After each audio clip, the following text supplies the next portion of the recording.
morning, everybody. A couple of days ago, I said that we are in a make or break moment when it comes to America's middle class.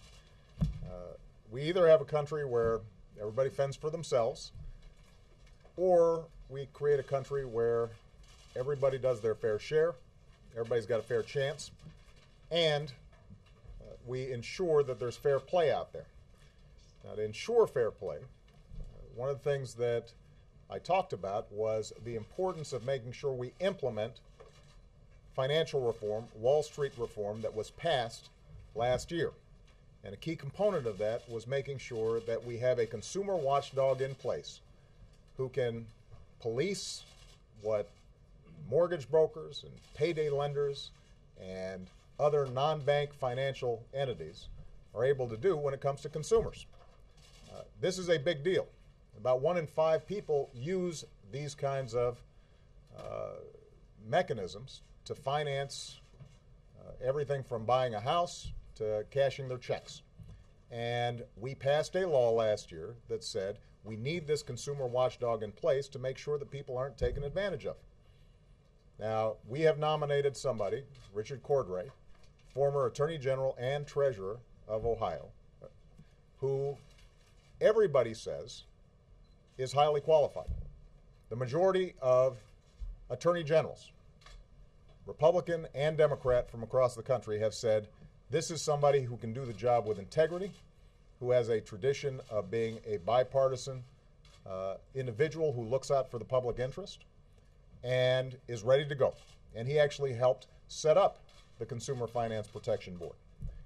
This morning, Senate Republicans blocked his nomination, refusing to let the Senate even go forward with an up or down vote on Mr. Cordray. And this makes absolutely no sense. Consumers across the country understand that part of the reason we got into the financial mess that we did was because regulators were not doing their jobs. People were not paying attention to what was happening in the housing market. People weren't paying attention to who was being taken advantage of. There were folks who were making a lot of money taking advantage of American consumers. This individual's job is to make sure that individual consumers are protected. Everybody from seniors to young people who are looking for student loans to members of our armed services who are probably more vulnerable than just about anybody when it comes to unscrupulous financial practices. There is no reason why Mr. Cordray should not be nominated and should not be confirmed by the Senate and should not be doing his job right away in order to carry out his mandate and his mission. So I just want to send a message to the Senate. We are not giving up on this. We are going to keep on going at it. We are not going to allow politics as usual on Capitol Hill to stand in the way of American consumers being protected by unscrupulous financial operators. And we're going to keep on pushing on this issue. Now, the second thing I want to make clear about is that with respect to the payroll tax, you guys have all seen our countdown clock behind us. This is about making sure that everybody is doing their fair share and that the middle class does not see their taxes go up by $1,000 in 23 days. And we've heard recently some intimations from the Senate Majority Leader and from the Speaker of the House, or the Senate Minority Leader and the Speaker of the House, that they think we should do a payroll tax, but the question is, what price will they extract from the president in order to get it done? And I just want to make clear, this is not about me. They shouldn't extend the payroll tax cut for me. They shouldn't extend unemployment insurance for me. This is for 160 million people who in 23 days are going to see their taxes go up if Congress doesn't act. This is for 5 million individuals who are out there looking for a job and can't find a job right now in a tough economy, who could end up not being able to pay their bills or keep their house if Congress doesn't act. So rather than trying to figure out what can they extract politically from me in order to get this thing done, What they need to do is be focused on what's good for the economy, what's good for jobs, and what's good for the American people. And I've made very clear, I do not expect Congress to go home unless the payroll tax cut is extended and unless unemployment insurance is extended. It would be wrong for families, but it would also be wrong for the economy as a whole. All right, with that, I'm going to take a couple questions. Ben. Thank you, Mr. President. It's a very busy time. If I may, I'd like to ask you about two other important issues in the news. Republican candidates have taken aim at your approach to foreign policy, particularly the Middle East and Israel, and accused you of appeasement. I wanted to get your reaction to that.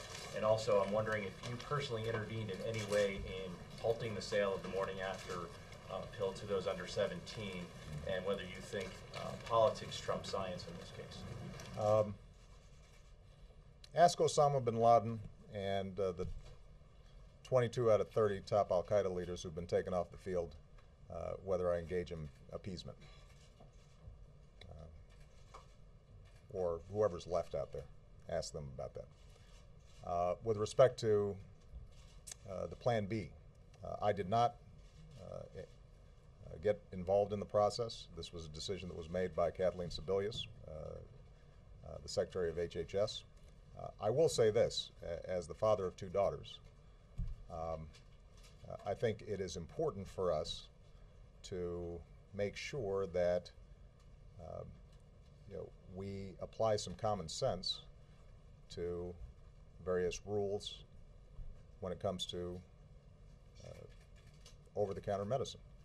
And as I understand it, the reason Kathleen made this decision was she could not be confident that a 10-year-old or an 11-year-old going to a drugstore should be able, alongside bubble gum or batteries, be able to buy a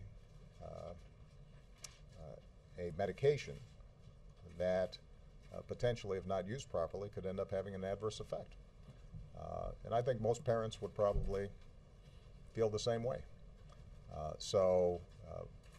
The expectation here is, I think it's very important to understand that for women, for those over 17, this continues to be something that you can go in and purchase from a drugstore.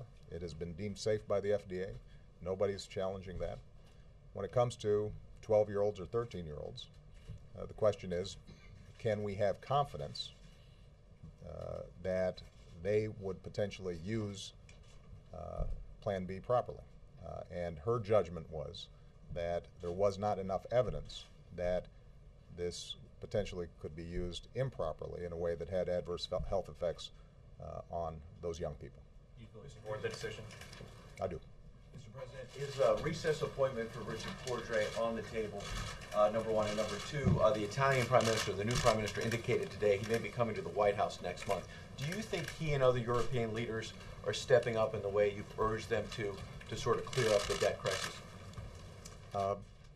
I will not take any options off the table when it comes to getting Richard Cordray in as director of the Consumer Finance Protection Board. And I want to repeat what I said earlier. This is a law that was passed by Congress, that I signed into law, that is designed solely to protect American consumers. I don't think there's any consumer out there, I don't think there's any American out there who thinks that the reason we got into the big financial mess that we did was because of too much regulation of Wall Street or the financial services industry. I take it back. I'm sure there are some folks in the financial service industry who make that argument, although I'm not sure that they make it with a straight face. Let's just take a very specific example. All the families out there who have now lost their home after having paid their mortgage over and over again because they were told that they could afford this home. They didn't understand all the documentation that was involved. This was peddled deliberately to them, even though a mortgage broker might have known that there was no way that they could keep up with these payments. And now they're out on the street because nobody was making sure that there's fair play and fair dealing in the mortgage industry. Now, why wouldn't we want to have somebody just to make sure that people are being treated fairly? You know, especially when not only is that family affected, but our whole economy is affected. This is part of what I was talking about a couple of days ago. You know, we have a Congress right now, Republicans in Congress right now, who seem to have entirely forgotten how we got into this mess. And part of the reason was because we did not empower our regulators to make sure that they were ensuring fair play. That's what the Consumer Finance Protection Board is designed to do. Yeah, we had Holly Petraeus, wife of General Petraeus, who's been working to make sure that our armed services personnel aren't taken advantage of. They get transferred to a base, and next thing they know, they're taking out loans that they think are a good deal, but it turns out that they're paying 100, 150, 200% interest rates.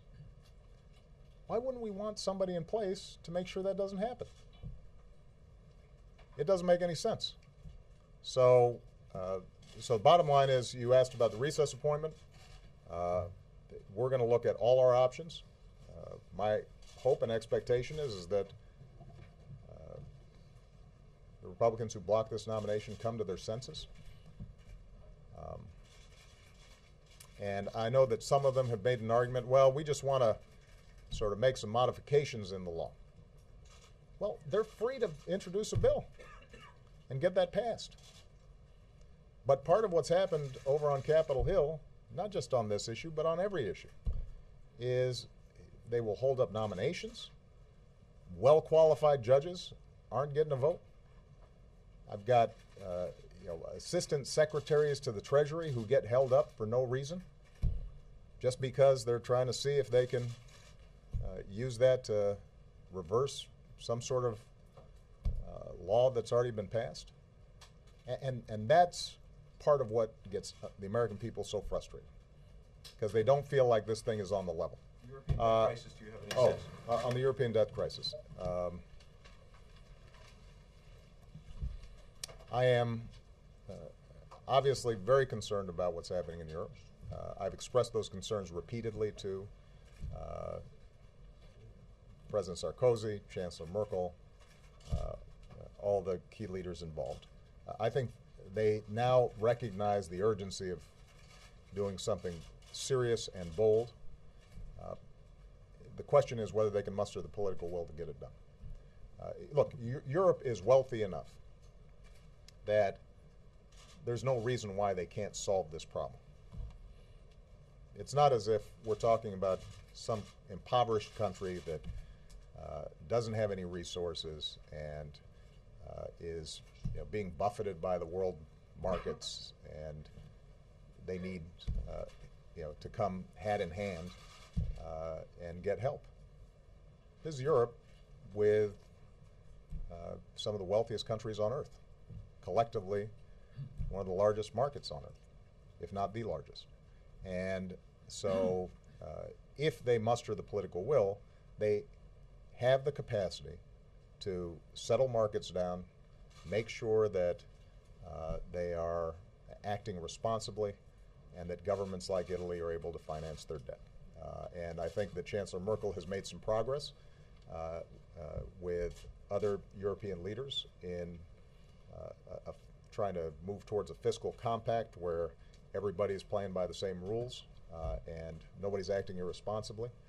I think that's all for the good, but there's a short-term crisis that has to be resolved to make sure that markets have confidence that Europe stands behind the euro.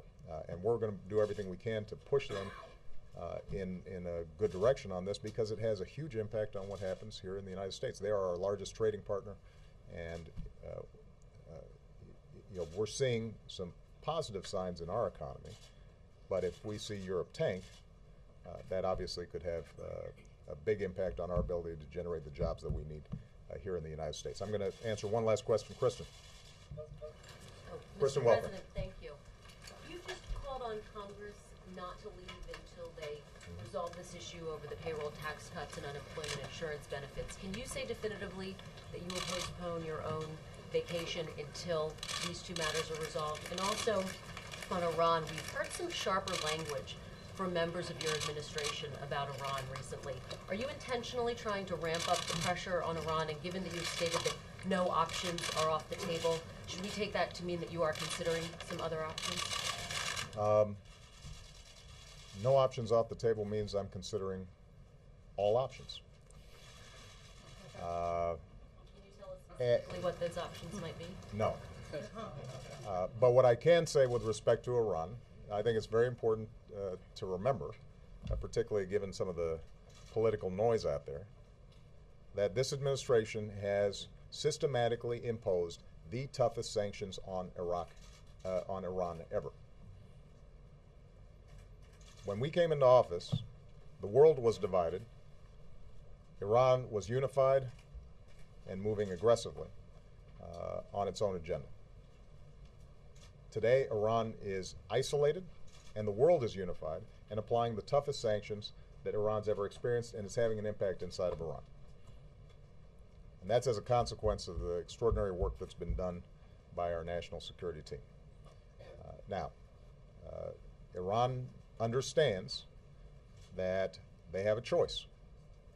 They can break that isolation by acting responsibly and forswearing the development of nuclear weapons, which would still allow them to pursue peaceful nuclear power like every other country that's a member of the Non-Proliferation Treaty, or they can continue to operate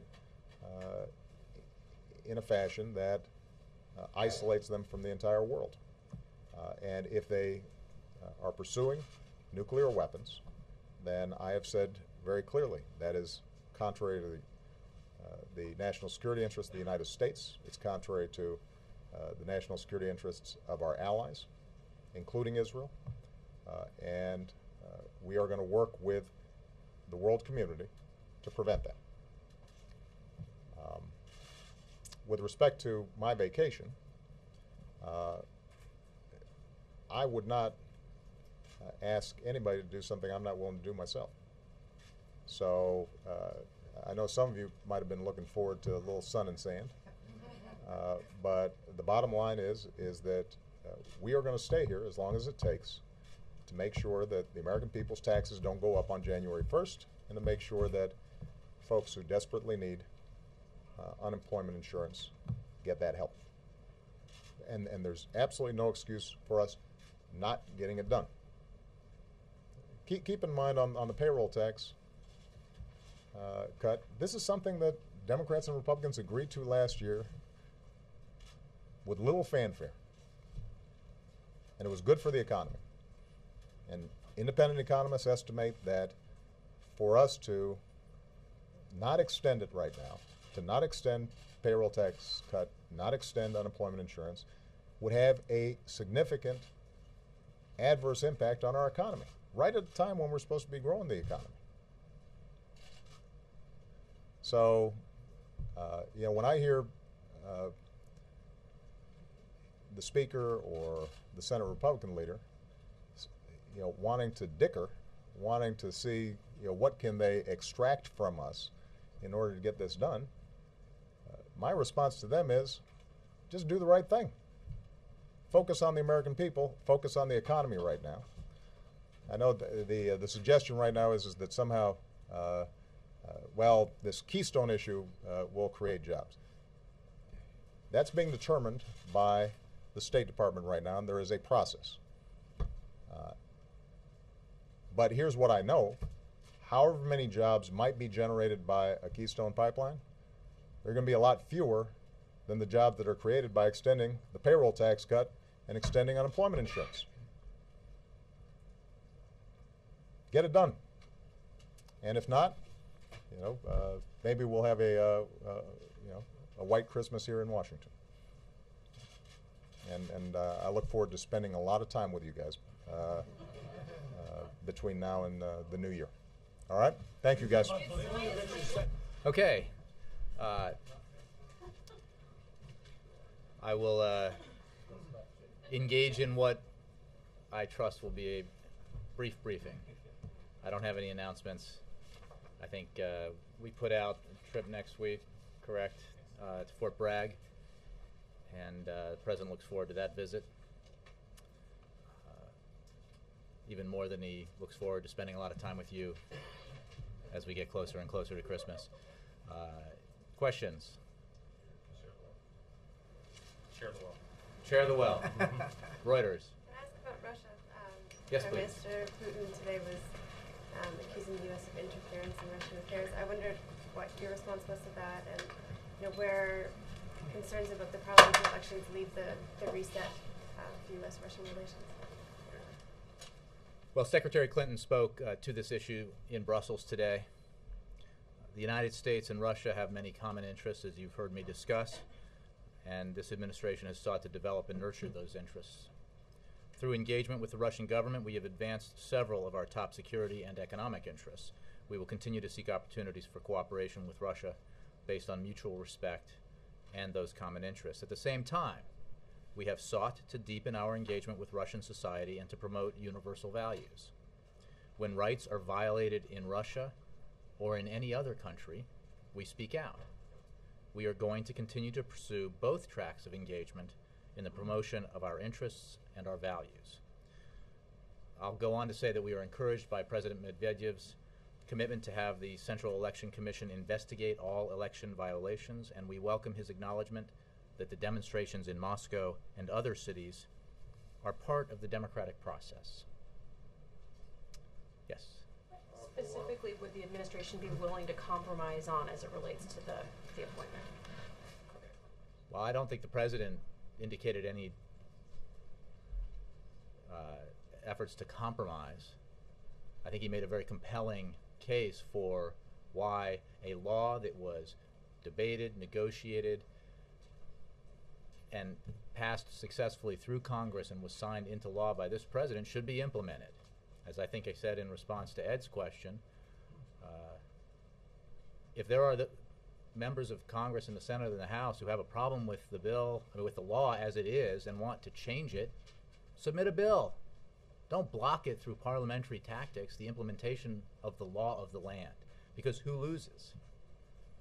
Not the non-financial, or rather non-bank financial institutions,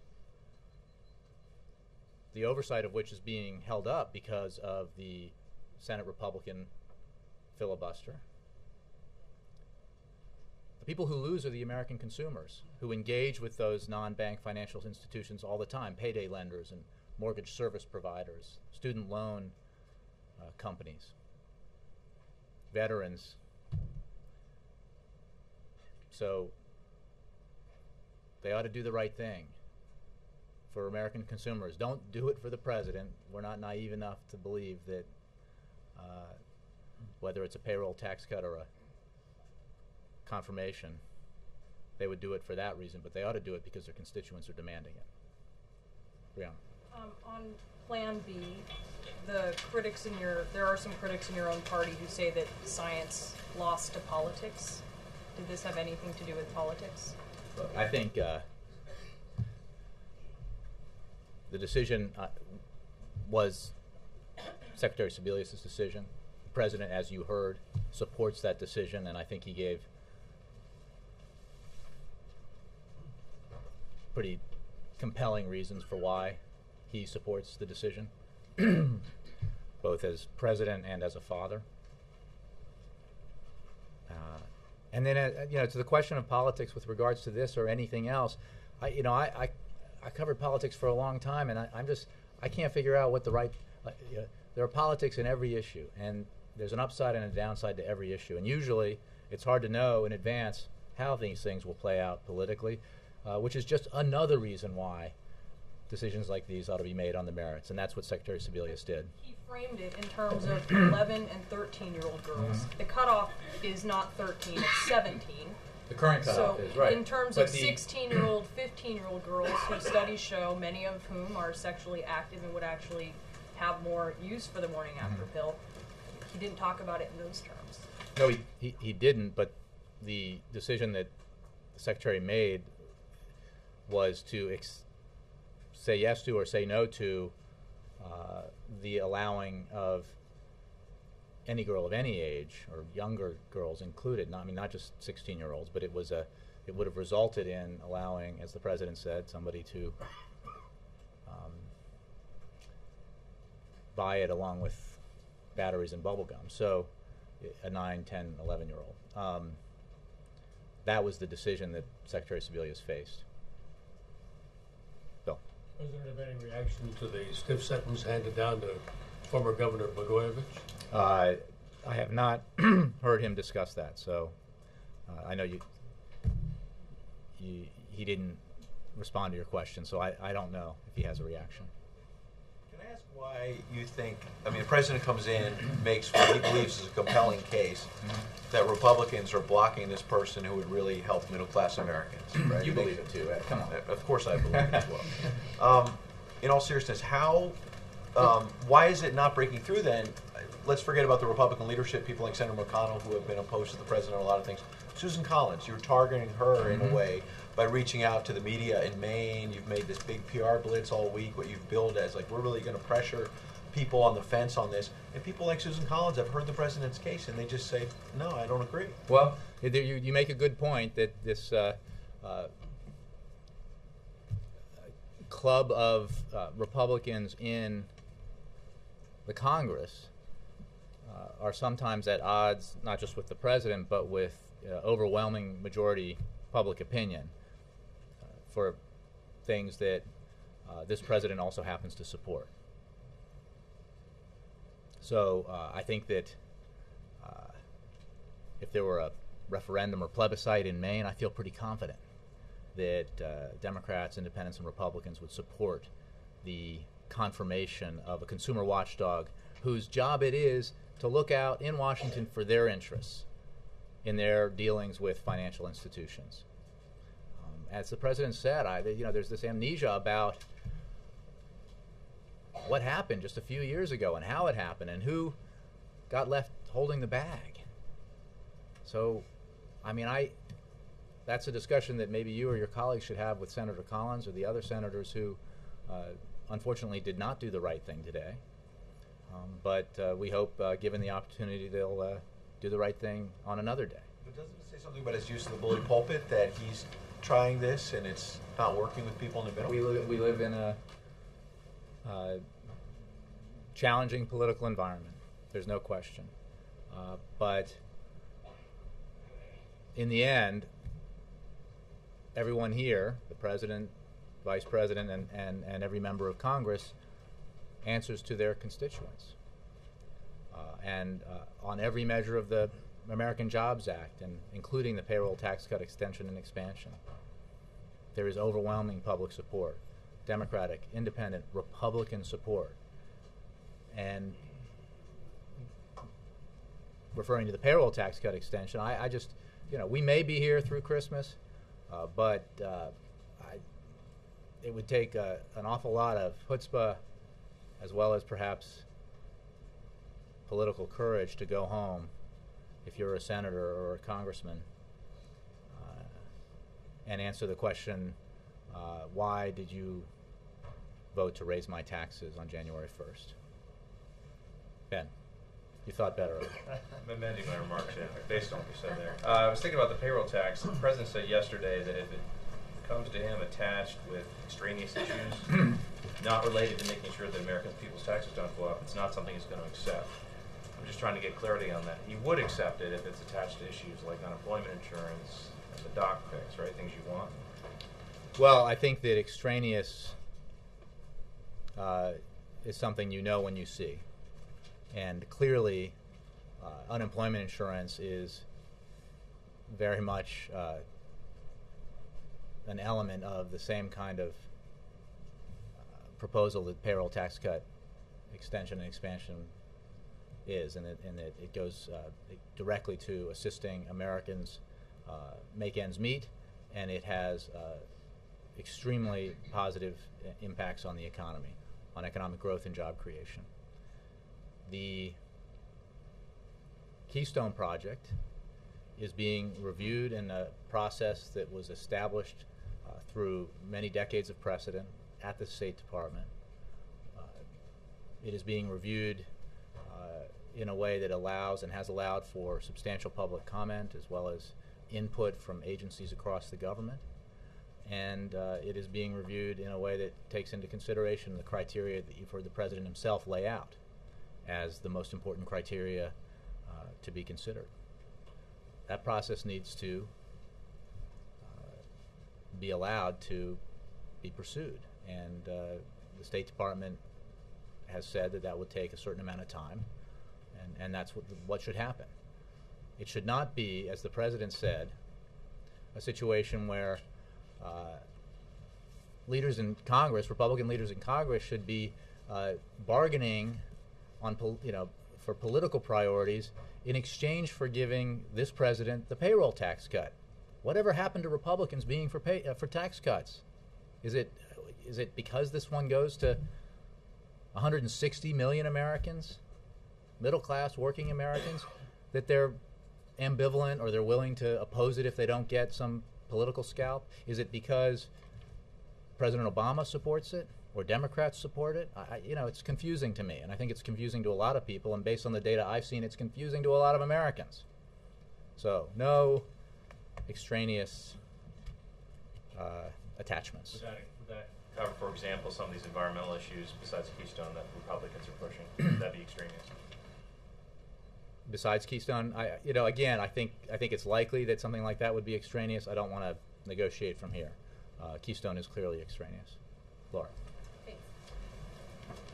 You've said that it was Kathleen Sebelius' decision on Plan B. Mm-hmm. We also heard the President's views on the subject. Did he or anybody else in the White House communicate his views to her before she made the decision? It is certainly, broadly speaking, I don't know with regard to this specific issue, but it's broadly the case that there is communication between agencies and the White House on matters like these and decisions that are made at those agencies like the Department of Health and Human Services or other departments.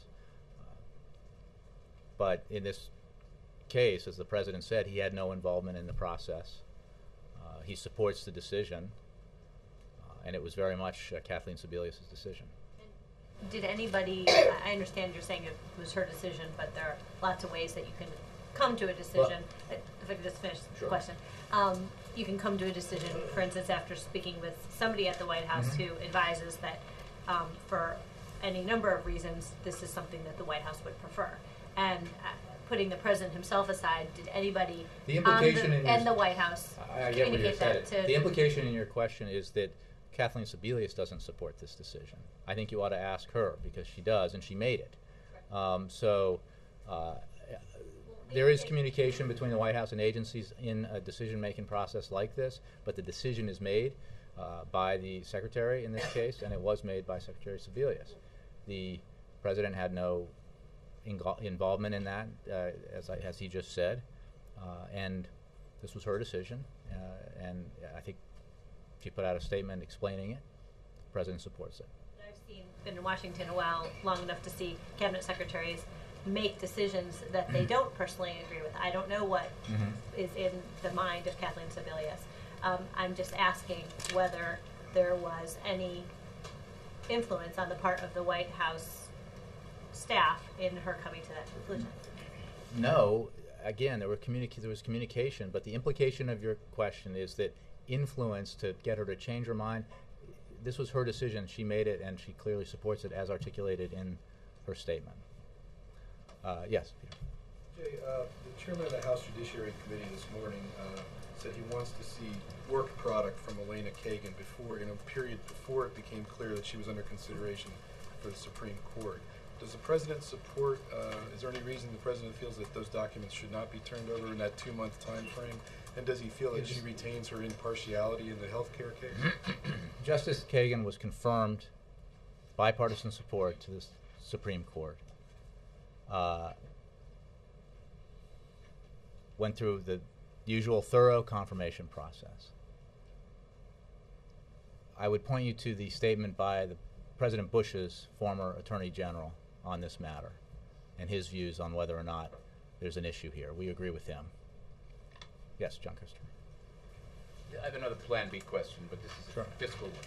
follow up on what the President said earlier regarding the Eurozone. Does the administration have a plan B to protect the U.S. economy if its European leaders do not reach an agreement, a debt agreement tomorrow in Brussels, especially now that S&P is threatening to downgrade all of Europe?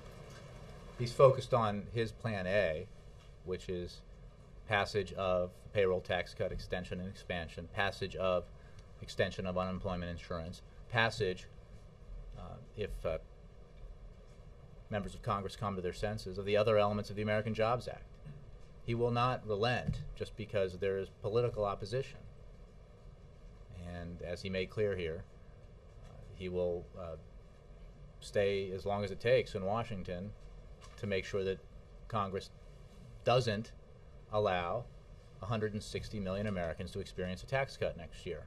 And that will have a positive effect on what's going on in Europe tomorrow during this Well, day. you asked what his plan B was for the American economy, and as I've said, and he has said in the past, and Secretary Geithner, is you focus on the things you can control. You obviously engage on the issues that are not entirely in our control, like Europe. That's why Secretary Geithner is in Europe this week, why President Obama is in frequent communication with his counterparts in Europe, especially Chancellor Merkel and President Sarkozy, as he mentioned today.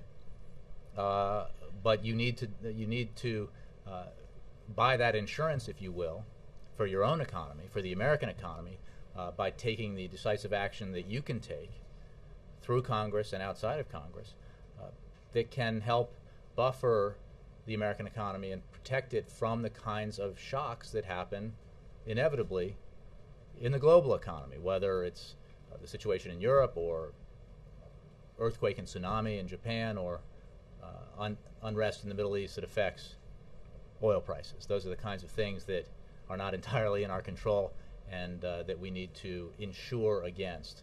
That's why it is so essential that we take the measures we can take to ensure that we continue to recover from the worst recession since the Great Depression. That's why we need to put $1,550 in the pockets of the average American family next year, and why we need to make sure that those 5 million folks who are looking for work continue to get the kind of assistance they need. Lady, all the way in back, yeah. Yeah, leaders in Pakistan have been talking about new terms of engagement with the U.S. Have they given you any indication of what these new terms of engagement with the U.S. is going to be, and how is it going to be different from the present one? Not that I'm aware of, but as you know, we have regular contacts with the Pakistani government, but I don't have any new information on those consultations. Okay. The Senate Democrats' plan would charge higher fees to lenders by Fannie and Freddie, which would eventually lead to higher interest rates for borrowers. So wouldn't that eventually come down to hurting the middle class in the end? And then also, I wondered if you had any reaction to Governor Perry's ad vowing to end Obama's war on religion. I don't have any reaction on what sounds like well, I don't have any reaction. And It's quite a reaction here. as for the Senate Democratic bill, you mean the new payroll tax cut bill? We support it. The president's put forward his preferred pay fors. Senate Democrats have come forward with alternative pay fors now twice, and we support those measures. I don't have anything specific for you on that. I mean, this administration has made clear its views on winding down, or is that the correct language, on reforming Fannie Mae and Freddie Mac. So I just don't have a lot of specifics with regards to that provision for you. It would end up eventually hitting the middle class. Well, again, I think that's in a vacuum, perhaps, but there are a lot of other moving pieces with regards to those institutions. Yes. Do you have any And then reaction? Scott. Go ahead. No, you first. Sorry, Jennifer. Do you have any reaction to Mitt Romney specifically calling out the president's vacation as the evidence of his lack of hands-on? That the only thing he's hands-on with is his golf club, and that that if he were president, he would take a much shorter vacation, which seems to kind of be what's likely to happen considering what's happening on the Hill. But still, this attack coming from Mitt Romney. I would just refer you to what the president said about the possibility of a holiday vacation for him, and the, I guess, increasing likelihood that it will be shorter than anticipated, because he is absolutely committed to working with Congress, as well as perhaps forcing Congress to stay here to get the absolutely necessary work it needs to get done.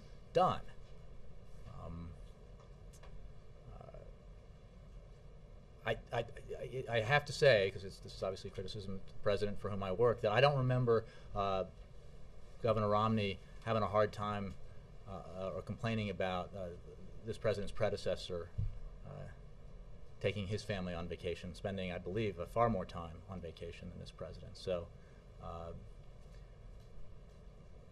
but you never know what he might have said, so you might want to go check it. Andrei Sitov. Thank you, Jerry, and thank you for your comment on this Russian situation. I must say that the actual comments from my country's leaders are also much more balanced than they are depicted in the U.S. I think we just we just commended President Medvedev for the statements he made. When you actually read what they said, other than what's reported. But he did make an interesting observation. I mean, Putin in this case, when he was talking to his supporters, he was responding to questions, and many of those questions were about, see, the Americans keep trying to influence our internal politics, keep spending money on it, which is true, because I asked Mark Toner the other day at the State Department. He gave me a figure of $9 million that the U.S. spent on supporting the process of elections. We support democracy. Right, and Putin actually said that it's much higher than that. It's hundreds of millions. So I don't know where he gets that figure, but it doesn't strike me as impossible either. Is there a question? Yeah. The question is is it sort of is it worth it? Why do we want to do this if this provokes this sort of reaction throughout the world? I mean, you are speaking out, that's understandable. But actually spending money on this, like I asked you yesterday about this. Again, I'm not. I'm going to find a question in there and respond to it. The State Department has, long history of engagement with countries around the world in the democratic process. It should not come as a surprise to anyone that we, the United States of America, support democracy for everyone around the world, and that we have made clear in our improved relationship with Russia the importance of our common interests, the successes that I know you've reported on and everyone here has reported on that we have had working with Russia on a number of important issues, but we also have sought to deepen our engagement with Russian society and promote universal values, and we will continue to do that. I think that is that both of those pursuits can proceed and be complementary. What's closer to the truth, the 9 million or the 100? Again, I would take the State Department's word for it. Thank you, yes. Jay. Oh, and then I said Scott, but yes, go ahead. No, you're next, and Scott. Take a shot at the Middle East again, because the president was asked about appeasement, which is sure to make headlines in terms of his response, and he had took some heat from Republicans yesterday on Israel. Secretary Panetta's remark last week about Israel just needing to get to the damn table. Does that pretty much sum up? I mean, well, again, first of all, I will say that was a reported remark from a private meeting, as I understand it, and if you're asking me in general, is our view that both sides need to get to the table? The answer is yes. We support direct negotiations between the Palestinians and the Israelis. We've made that abundantly clear. We support steps taken by both sides that make that more likely, and we oppose steps taken by either side that make it less likely, that make it harder to accomplish. Is that remark kind of over the... Again, I'm not going to comment on a remark. I wasn't there. I'm not sure it's true as reported. So, but broadly speaking, do we want Palestinians and Israelis to engage in negotiations and to reach a lasting peace deal that ensures Palestinian sovereignty and Israeli security? We do. Thanks very much. Oh, Scott, sorry. I have short-term memory The loss. president talked about how the FDA recommendation would have put Plan B on made it as accessible as bubble gum. So Tylenol and cold medicine are also sold alongside bubble gum. Does the administration believe that emergency contraceptive, because of its function, is in a different category than those other OTC medicines? Well, I think I'm not going to elaborate on what the president said. I think he was fairly clear, and on the more specific evaluations of this, I would point you to Secretary Sebelius's letter. So I don't have any more guidance for you than that. Thanks.